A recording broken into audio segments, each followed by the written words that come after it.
오늘 하나님께서 우리에게 주신 말씀은요, 사도행전 21장 27절에서 36절입니다. 신약성경 제가 가지고 있는 성경으로는 225쪽, 사도행전 21장 27절에서 36절. 이 계시의 말씀을 봉독할 때에 살아계신 하나님의 음성을 들으실 수 있기를 바랍니다. 그 이래가 거의 참에 아시아로부터 온 유대인들이 성전에서 바울을 보고 모든 무리를 충동하여 그를 붙들고 외치되, 이스라엘 사람들아 도우라. 이 사람은 각처에서 우리 백성과 율법과 이곳을 비방하여 모든 사람을 가르치는 그 자인데, 또 헬라인을 데리고 성전에 들어가서 이 거룩한 곳을 더럽혔다 하니, 이는 그들이 전에 에베소 사람 드로비모가 바울과 함께 시내에 있음을 보고 바울이 그를 성전에 데리고 들어간 줄로 생각함이러라. 온 성이 소동하여 백성이 달려와 모여 바울을 잡아 성전 밖으로 끌고 나가니 문들이 곧 닫히더라. 그들이 그를 죽이려 할 때에 온 예루살렘이 요란하다는 소문이 군대의 백부장에게 들리매 그가 급히 군인들과 백부장들을 거느리고 달려 내려가니, 그들이 천부장과 군인들을 보고 바울 치기를 그치는지라. 이에 천부장이 가까이 가서 바울을 잡아 두 쇠사슬로 결박하라 명하고, 그가 누구이며 그가 무슨 일을 하였는지 물으니, 무리 가운데에서 어떤 이는 이런 말로 어떤 이는 저런 말로 소리치거늘 천부장이 소동으로 말미암아 진상을 알 수 없어 그를 영내로 데려가라 명하니라. 바울이 층대에 이를 때에 무리의 폭행으로 말미암아 군사들에게 들려가니, 이는 백성의 무리가 그를 없이하고자 외치며 따라가미러라. 아멘. 할렐루야. 옆 사람과 인사하겠습니다. 정말 잘 오셨습니다. 축복합니다. 시작. 정말 잘 오셨습니다. 축복합니다.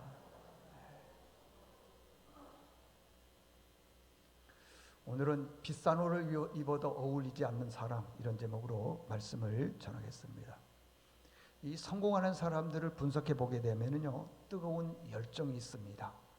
공부 잘하는 사람 보면은 다 뜨거운 공부에 대한 열정이 있습니다. 사업 성공한 사람 보면은요, 사업에 대한 그 뜨거운 열정이 있습니다. 연애 잘하는 청년들이 있어요. 보면은 거기도 뜨거운 열정이 있어요. 그래요, 안 그래요? 다들 연애 안 해보셨군요. 다 있어요. 그러니까 뜨거운 열정이 없는 사람은 꿈이 없다고도 말할 수 있다는 것이에요. 우리 자녀들이 어떤 일을 할 때 아주 뜨겁게 열정적으로 하는 걸 부모님들은 다 기뻐하잖아요. 만약에 미지근하게 되면은 제가 언제 철들려나, 제가 언제 정신 차리려나, 이것도 아니고 저것도 아니고 그러잖아요, 여러분들. 그래서요, 부모들은 자녀들에게 뜨거운 열정 있기를 바라는 거예요. 1950년대, 60년대 그 냉전 시대라 그러죠. 공산국가, 민주국가, 냉전 시대입니다. 그 공산국가에는요, 미국 대통령도 들어가지를 못했어요. 왜냐하면 이념이 너무 첨예하기 때문에 어떻게 될지 모르는 거예요. 참 공산국가 들어가기가 어렵습니다. 미국의 최고의 권력을 가지고 있는데 그 대통령도 잘 못 들어갔다니까요. 그런데 공산국가를 들어가는 게 마치 내 집 드나들듯이 자유롭게 드나드는 분이 계셨어요. 그분이 코카콜라 회장 로버트 우드러프라고 하는 분이었어요. 그분이 이런 말을 했습니다. 내 혈관에는 피가 흐르는 것이 아니라 코카콜라가 흐르고 있다. 무슨 말이겠어요? 그만큼 사업에 대한 열정을 가지고 있다는 것이죠. 열정이 필요합니다. 하나님은 열정 있는 사람을 좋아하는 거예요. 손흥민 선수 아버지가 이런 말을 했습니다. 축구에 미치지 않으면 절대 주전이 될 수 없다. 맞습니까? 틀립니까? 맞죠. 주전되기가 얼마나 어렵습니까? 근데 축구에 미쳐야만이 주전이 될 수 있다. 그리고 이런 얘기를 했어요. 뭐 몇 번 말씀드렸지만은요, 슈팅 연습을 300번 하면은 흉내는 낼 수 있대요. 3000번 연습하면은 어쩌다가 한 번은 써먹을 수 있다는 것이에요. 그런데 3만 번을 연습한 것, 이 3만 번은요 열정이 있다라는 거예요. 축구에 미쳤다라는 거예요. 3만 번 연습하면서는 어느 각도에든지 어느 현장이든지 어느 포지션이든지 어느 지역이든지 왜? 몸에 배어 있기 때문에 슈팅을 할 수 있다. 그렇게 말했어요. 축구도요 미쳐야 되는 거예요. 미쳐야 돼. 미치지 않으면 못한다는 거예요. 사업, 공부, 어떤 것인지 열정을 가져야 된다고 하는 것입니다. 지난 시간에 이 얘기를 했어요. 바울이 예루살렘에 가려고 하는데 성령께서 못 가게 했다고 3번이나 얘기를 하는 거예요. 사람들이. 왜? 예루살렘 가면은 당신이 환난과 핍박과 나중에는 돌에 맞아 죽을 것이니 가지 말아라. 못 가게 하는 거예요. 그런데 바울은 그 얘기를 듣고 아니다. 나는 가야 된다. 그 예루살렘에 가면은 내가 어떤 일을 당할는지 나는 모른다. 돌에 맞아 죽을지 환난과 핍박과 고난을 당해서 죽을지 어떤 일을 당할지는 모르지만은 나는 하나님께서 주 예수께 받은 사명, 곧 하나님의 은혜의 복음을 증거하는 일에는 내 생명조차도 귀한 것으로 여기지 않고 나는 가겠다. 예수님께서 말씀하셨기 때문에 가겠다. 이유가 뭐죠? 복음에 대한 뜨거운 뭐요? 열정. 오늘 본문을 통해서 우리는요 2가지를 꼭 배워야 됩니다. 첫 번째는 우리가 뜨겁게 뭐 해야 되겠어요? 신앙생활 해야 된다는 것입니다. 자, 주변 사람들이 성령께서 못 가게 했습니다. 저 예루살렘에 가면은 죽을 것이다. 환난을 당할 것이다. 그런데 바울은 아니다. 나는 간다 그랬어요. 그래서 예루살렘에 갔어요. 갔더니 아니나 다를까 제사장과 레위인과 유대인들 수천 수만이 모여가지고는요 바울을 잡아서 죽이려고 하는 거예요. 그러면 죽이려고 할 때는 죄목이 있어야 될 것 아니겠어요? 근데 그 죄목 3가지를 얘기하는 거예요. 당신이 이방인에게 복음을 전했다. 2번째, 우리는 할례를 받아야지 구원을 받는데 당신은 할례를 받지 않아도 구원받는다고 말하고 있는데 그게 큰 죄목이라는 거예요. 3번째, 예루살렘 성전은 거룩한 성전인데 저 이방인, 오늘 본문에 나오는 드로비모라고 하는 사람을 데리고 와서 예배를 드려 성전에 들어왔는데 이 성전을 더럽혔다는 거예요. 그러니까 성전은 누구만 들어오냐? 유대인들만 들어와야 된다는 거예요. 그런데 이방인들이 들어왔으니 이 성전을 더럽혔다는 거예요. 제가 옛날에 신학교 다닐 때 소풍을 어디로 갔냐 그러면 절로 갔어요. 절로 갔더니 절에 스님들이 수십 명이 나와가지고 가로막고 못 들어오게 해요. 그래서 못 갔어요. 못 들어갔어요. 여러분 생각해 보세요. 우리 예배당에 스님이 한 500분 정도 왔다 그래 봅시다. 어떡하겠어요? 애매하죠? 그렇잖아요. 그런데 어찌됐든 그 예루살렘 성전에는 이방인들이 못 들어와요. 실질적으로요 예루살렘 성전에 가면은 가운데 칸이 이게 딱 쳐 있어요. 유대인들만 앉는 자리가 있었어요. 그리고 이방인들이 앉는 자리는 잘 보이지도 않는 그런 외진 곳이었어요. 그리고 뜰이 있다는 거예요. 이방인의 뜰이 있고 유대인의 뜰이 있어요. 그리고 그 뜰 한 가운데 글귀가 이렇게 쓰여 있어요. 실제로 있어요, 여러분들. 이곳을 지나가는 사람은 죽음을 면치 못하리라. 이방인들은 들어오면 안 된다는 거죠. 들어오면은 죽는데 실제로 이방인들이 돌에 맞아 죽는 사람들이 있더라는 것입니다. 참, 얼마나 이게 기가 막힌 일입니까? 자, 바울이 이방인 드로비모를 데리고 성전 안으로 들어왔으니 유대인들이 어떻게 하겠어요? 난리가 났죠. 이 거룩한 성전에 이방인들이 들어왔다. 그래서 바울을 잡아서요 죽이려고 막 음모를 꾸미기 시작을 하는 거예요. 그리고 난 다음에 오늘 28절 한번 보세요. 28절 후반절에 보니까 또 헬라인을 데리고 성전에 들어가서 이 거룩한 곳을 더럽혔다 하니 성전이 이제 더럽혀져 버렸어요. 그러니까 유대인들이 흥분하기 시작을 했습니다. 바울을 돌로 쳐 죽이려고 사람들이 몰려들기 시작을 하는 거예요. 그러나 하나님은요, 바울을 그냥 죽도록 내버려 두지 않았습니다. 예루살렘에 치안을 맡은 로마의 천부장이 있었는데, 글라디오 루시아라고 하는 이 천부장이 있었어요. 천부장의 그 소리에 뭐가 있냐면, 예루살렘에 지금 소동이 난리가 났다라는 거예요. 그러니까 이 난리가 나니까 군대를 거느리고 와서 그 소요를 진압을 했습니다. 완전히 진압을 했죠. 그리고 그 소요의 한가운데 있는 사람 바울을 잡았어요. 붙잡고 쇠사슬로 묶고 감옥에 이제 끌고 가는 것입니다. 그리고 난 다음에 천부장이 주변에 있는 사람들, 막 소요를 일으키는 사람들에게 물어보는 거예요. 너희들이 무슨 일로 이렇게 소요를 일으키느냐, 뭐 때문에 그러느냐 물어보니까 사람들의 대답이 다 똑같아야 되는데 틀린 거예요. 오늘 본문에 보니까 이 사람은 이런 말하고 저 사람은 저런 말하고, 그러니까 답이 없는 거예요. 어찌 보면 바울이 잘못하지도 않았는데 죄목이 없음에도 불구하고 바울을 죽이려고 하다고 생각이 들기 때문에 바울을 죽으면 안 되니까, 로마의 시민권을 가지고 있으니까 죽으면 안 되니까 그를 한적한 곳으로, 다른 곳으로 이렇게 데리고 가더라는 것입니다. 바울이 그 사이에 얼마나 많은 매를 맞았는지요, 온몸이 만신창이가 되었어요. 걸을 수가 없어요. 오늘 35절에 보게 되면은요, 이 들것에 들려나갔다는 거예요. 보니까요, 폭행으로 말미암아 군사들에게 그 다음 뭐라고 했어요? 들려나갔다 그러잖아요. 들려나갔다. 온몸이. 여러분들 보세요. 성령께서 3번이나 예루살렘에 가지 말라, 가면은 죽는다, 돌에 맞아 죽을지 어떻게 죽을지 모르니까 가지 말라 그랬어요. 근데 바울이 나는 간다는 거예요. 여러분들 꼭 이렇게 신앙생활을 해야 됩니까? 매를 맞고 지금 뭐 걷지도 못할 정도로 온몸이 피투성해야 되는데 꼭 이렇게 신앙생활 할 필요가 있냐는 거예요. 에? 왜 이렇게 구질구질 예수 믿고, 왜 이렇게 사람들에게 안 좋은 소리 들어가면서 예수를 믿느냐는 거예요. 적당히 대충 이렇게 예수 믿으면 얼마나 좋냐 이 말이에요.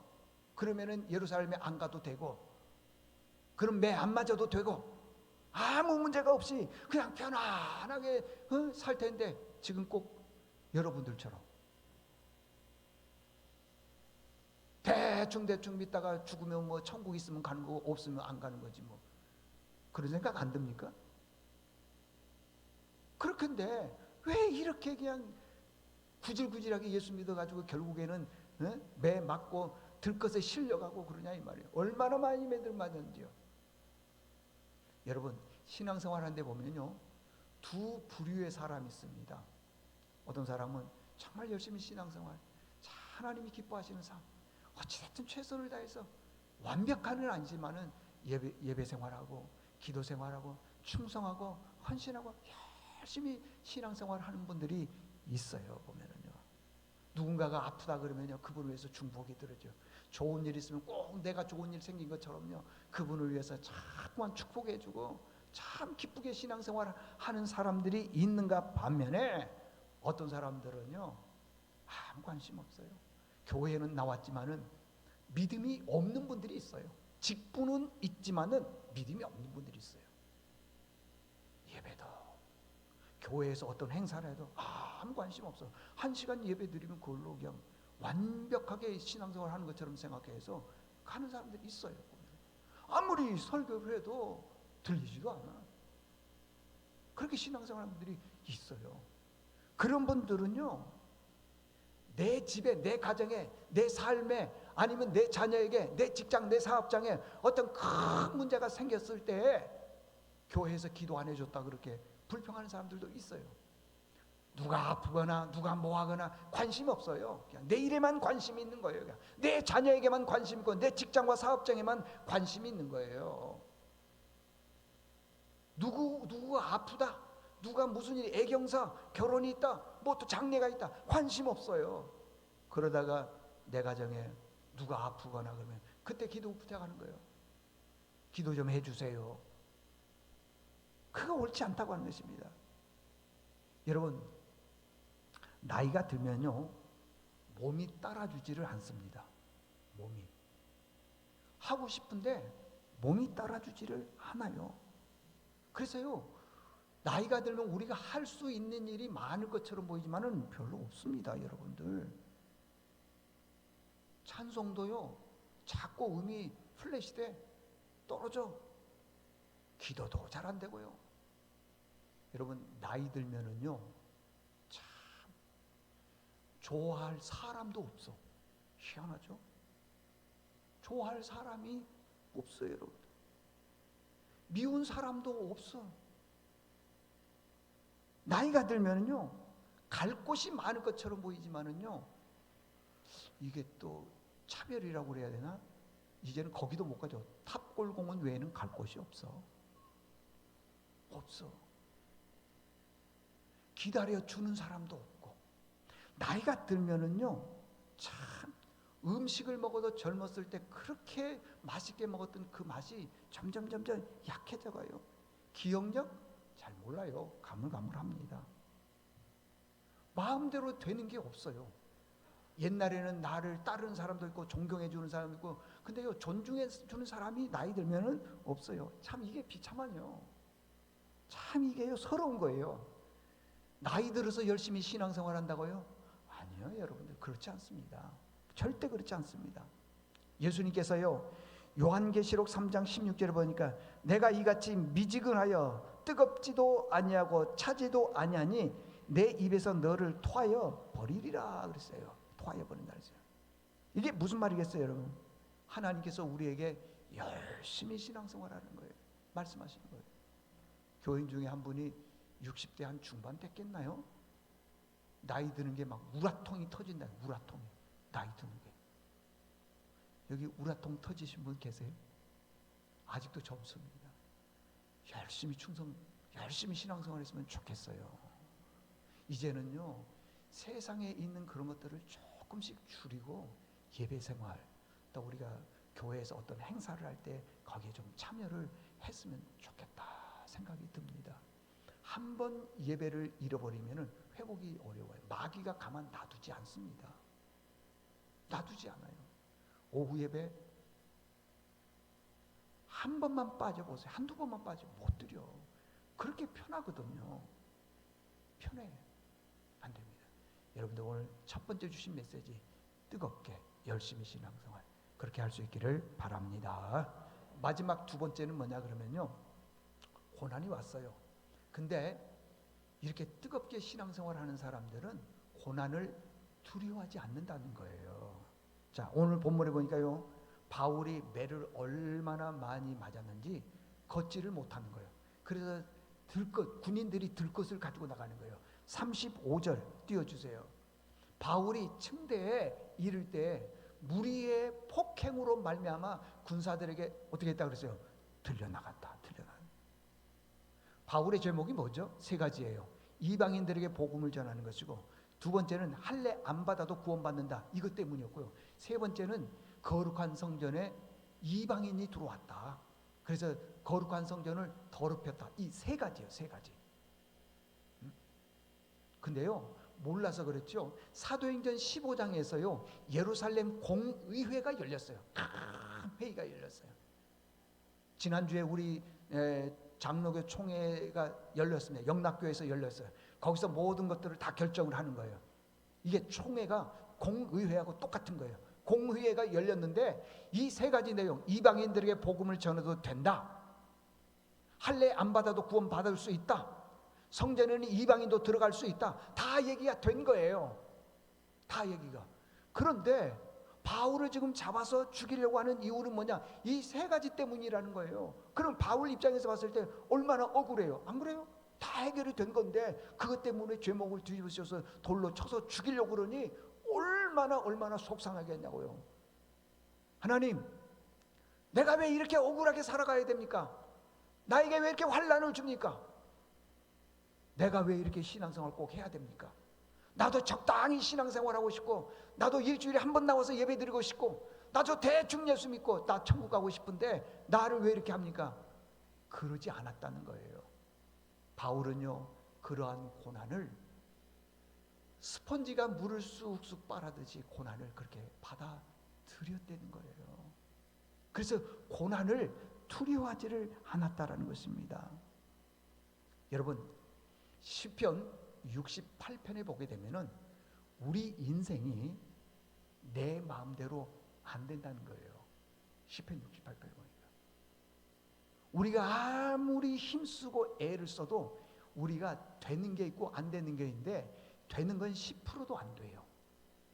10%. 안 되는 게 90%가 넘습니다. 안 되는 게. 여러분, 인생 지금까지 살아봤지만은 됩니까? 내 마음대로 됩니까? 아픈 분들에게 물어보십시오. 내가 아프고 싶어서 아팠었는지. 실패한 사람들에게 물어보십시오. 내가 실패하고 싶어서 실패했는지. 자녀 키우는 부모님들에게 물어보세요. 내가 내 자녀를 이렇게 키우고 싶어서 키웠는지. 아니에요, 여러분들. 내 마음대로 되는 건 거의 없습니다. 여러분의 통장에, 호주머니에 돈이 얼마나 들어있는지는 모르지만은요, 그것도 하나님이 가져가시면은요, 순식간에 다 가져가 버려요, 여러분들. 다 가져갑니다. 내가 할 수 있는 게 없어요. 90% 이상은 내가 할 수 있는 게 없습니다. 90% 이상은요. 그런데 90% 이상을 할 수 있는 방법을 시편 68편에서 가르쳐줘요. 9절 한번 띄워줘 보세요. 9절 보니까 하나님이여 주께서 뭐라고 그랬어요? 흡족한 비를 보내사. 비를 보내사. 주의 기업이 곤핍할 때 주께서 그것으로 견고하게 해 주십시오. 그러더라는 거예요. 이 흡족한 비라는 것은 구약시대의 축복을 말해주고 있고요, 우리 신약시대에 와서도 마찬가지지만 비는 축복을 상징해주고 있습니다. 가정에, 사업장에 이 비가 내리지 않으면 마음대로 안 돼. 안 되는 거예요, 여러분들. 자식들, 누가, 어느 부모가 보통 자녀를 키우고 계시겠습니까? 다 잘 되기를 바라죠. 근데 흡족한 비가 내리지 않으면 안 돼요. 근데요, 특별하지도 않는데 흡족한 비를 내리면은, 흡족한 비를 내리게 되면은 자녀들이요, 생각지 않게 앞길이 열리고요, 사람을 통해서 자녀들에게 축복해 주는 걸 보게 되고요, 많이 봅니다. 말씀 마치기 전에 어제 다른 교회의 장로님이 저를 한번 꼭 만나자고 그래요. 그래서 만났습니다. 근데 그분이 저를 만나고 나서 이런저런 얘기를 하다가 이렇게 얘기해요. 저는 70평생, 그러니까 곧 70이 다 돼가요, 오직 예수만 믿고 살아왔다는 거예요. 오직 예수. 그래서 평생 교회에서 봉사하고 충성하고 헌신했어요. 그러면 우리 느낌은 어떻습니까? 저렇게 열심히 봉사하고 새벽기도 안 빠집니다. 예배 잘 안 빠집니다. 남 비방하거나 합니다? 안 합니다. 교회에서 열심히 교사로, 찬양대원으로, 또 여러 가지 봉사, 심지어는 차양 봉사 다 했어요. 그런데 뒤돌아봤더니 자기 집에 너무 많은 고난이 왔다는 거예요. 물질적으로도 어려워요. 그래서 지금 사는 게 70이 다 돼갔는데 20평도 안 되는 조그마한 집에서, 그것도 정부에서 10년 전세를 줘서 살고 있는 거예요. 지금 자녀들은 특별하지도 않아요. 1년 전에 아내 권사님이 암에 걸린 거예요. 암에 딱 걸리니까요, 암이 걸리니까 이 장로님이 자기가 죽을 것 같더래요. 자기가 얼마나 고통스러운지 잠이 안 오더니만 나중에는요, 가슴에 통증이 오기 시작을 하는 거예요. 잠을 못 자는 거예요. 또 시간이 지나면 이 등골에 늑골이 있는데 쪽으로 이게 통증이 와서 너무너무 힘든 거예요. 주변 사람들이 얘기를 합니다. 당신 췌장암에 걸린 것 같다, 빨리 병원에 가봐라. 놀래가지고 병원에 가서 검사를 다 해봤어요. 아무 질병도 없어. 왜 이렇게 가슴에 통증이 오고 늑골이 아프고 고통스러운지 잠을 잘 수가 없어. 그래서요, 잠은 오지 않지, 고통은 오지. 새벽 3시에 보따리짐 싸가지고 교회 가서 아무도 없는데 6개월을 펑펑 울었대요. 6개월을. 하나님, 내가 뭘 잘못했습니까? 나는 예수 믿고 나서 지금까지 오직 예수로 살아왔고 죽도록 충성만 해왔습니다. 나는 곁길로 가본 적도 없고 가려고 할 마음도 없었습니다. 근데 왜 이런 고난을 나에게 줍니까? 어떤 분들은요, 자녀가 조금 아프다고 교회 안 나오는 분도 있고요. 어떤 분들은요, 뭐 어쩌다고 해서 교회 안 나오는 경우도 있고, 뭐 말 한마디에 시험 들었다고 해서 교회 안 나오고. 이분은 너무나도 많은 고난을 겪었어요. 고난을. 근데 이분이요, 그런 많은 고난 속에서도 흔들림이 없는 거예요. 흔들림이 없어. 나중에 음성은 아니지만은 그런 느낌이 들리더래요. 내가 너에게 준 은혜가 충분하다. 20평대 안 되는 작은 집에 살고 있고, 자녀들은 특별하지도 않고, 아내 권사님은 암에 걸렸는데 내가 너에게 준 은혜가 충분하다.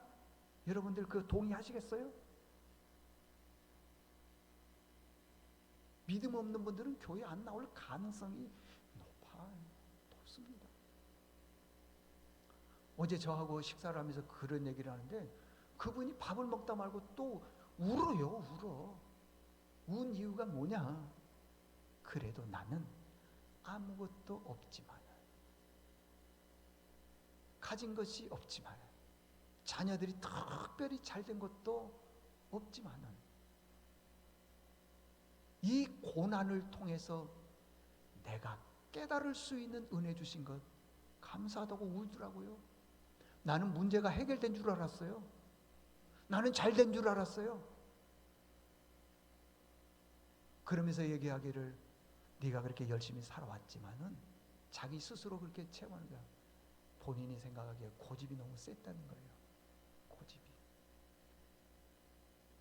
또 한 가지는, 그렇게 교회에서 열심히 시상해 와야지만은 세상적으로 살았다는 거예요. 참 어제 밥 한 끼 얻어먹고 저도 많이 같이 울었습니다. 자, 말씀을 정리하겠습니다. 우리 주변에 보면요, 어떤 분들은 백화점에 가서 비싼 옷을 사 입고 옵니다. 그래서 참 비싸고 좋아 보여. 괜찮아 보여요. 근데 안 예뻐. 예쁘지가 않는 거예요. 멋있지가 않는 거예요. 왜 그럴까요? 그렇게 좋은 옷, 비싼 옷을 사서 입었고 와서 사람들로부터 멋있다, 잘생겼다, 그 얘기 듣고 싶은데 왜 그러냐 이 말이에요. 왜 그래요? 왜 그럴까요, 여러분들? 아무리 그 사람이 비싼 옷을 입어도 예뻐 보이지 않고요, 좋은 차를 타도 부럽지가 않는 거예요. 왜 그래요? 그건 그 사람에 대한 이미지 때문이에요. 이미지. 반대로 어떤 분은요, 특별한 옷 아니에요. 수수하게 입고 뭐 별것 아닌 게 불구하고도요, 참 좋아 보여. 왜 그럴까요? 그건 그 사람에 대한 이미지 때문이에요. 세상을 살아가면서 세상 기준으로 내 이미지를 가꾸려고 하면은 참 하나님이 기뻐하지 않습니다. 금방 말씀드린 것처럼 바울 보세요. 예루살렘에 가면은 어떤 고난이 온다 하더라도 주 예수께 받은 사명, 곧 하나님의 은혜의 복음을 증거하는 일을 하면은, 마치려 하면은 내 생명조차도 그렇게 귀한 것으로 여기지 않는다 하면서 예루살렘으로 가잖아요. 그래서 바울의 발걸음이 아름다운 거예요. 한 발은 세상, 한 발은 교회, 적당히 신앙생활하는 분들은 안 돼요. 본인은 멋있어 보일지는 모르지만은요, 그 이미지 때문에 예뻐 보이지가 않는 거예요. 작은 고난도 그분들은 무너질 가능성이 있습니다. 그래서 좋은 옷이 중요한 것이 아니라 내 안에 어떤 이미지를 가지고 있느냐. 나중에 우리가 하나님 앞에 갔을 때요, 후회하면 안 돼요. 안 됩니다, 여러분. 진짜 여기가 우리가 건강할 때에, 아까 말씀드린 것처럼 나이 들면요 나를 좋아해 줄 사람도 없고 나도 누구를 좋아할 사람이 없어. 나이가 들면 그렇게 돼 있어요. 응? 존중해 주거나 존중받고 아무것도 없어요. 지금 건강할 때 조금이라도 좀 열심히 함께 신앙생활 했으면 좋겠다 싶습니다. 여러분 우리 모두가 다 아직 건강합니다. 아직 일을 할 수 있습니다. 열심히 하나님 앞에 신앙생활에서 다들 기뻐하다는 그런 하나님의 칭찬을 받는 우리 모두가 될 수 있기를 바랍니다.